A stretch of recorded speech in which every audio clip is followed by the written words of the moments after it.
Достықтың дәмі. Күн жарқырап тұрды. Кішкентай түлкі Ая жасыл шалғында жалғыз ойнап жүрді.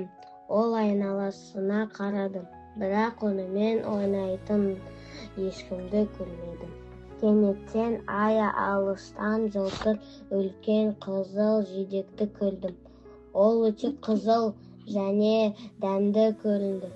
Бірақ жидек биік жіңішке бұтаның басында ілініп тұр екен. Ая секірді, бірақ жете алмады. Ол күрсініп, көңілі түсіп, бұтаның түбіне отырды. «Қандай өкінішті», деп сыбырлады ол. Сол сәтте жақын маңдағы емен ағашының діңінен кішкентай тиін Әділ шықты.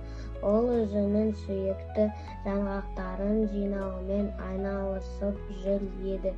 Ол мұңайған Аяны көрді. Ая Әділге қарады. «Сәлем, тиін, сен маған көмектесе аласың ба? Мен анау жидекті жегім келеді, бірақ мен тым кішкентаймын». Әділ бірден келісті. Ол өте жылдам және епті болды. Ол тез арада бұтаға өрмелеп шығып, үлкен жылтыр жидекті жұлып алды. Әділ жидекті Аяға берді. Ол екеуіне де өте үлкен болды. «Вау, бұл шынымен де әдемі екен», деді Ая. Олар оны қалай бөлісетінін ойлады. Алайда жидекті дәл ортасынан бөлу мүмкін болмады. Ол сынғыш еді. Олар аздап көңілсізденді. Біреумізге аз, біреумізге көп болып қалатын шығар, деп Ая уайымдады. Әділ жымиды. «Қайғырма, менде ең дәмді нәрсе бар».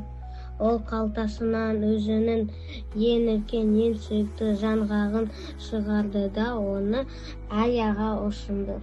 «Достар бөліседі», деді Әділ.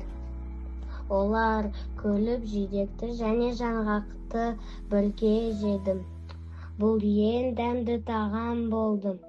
Өйткені олар енді ең жақсы достар болды.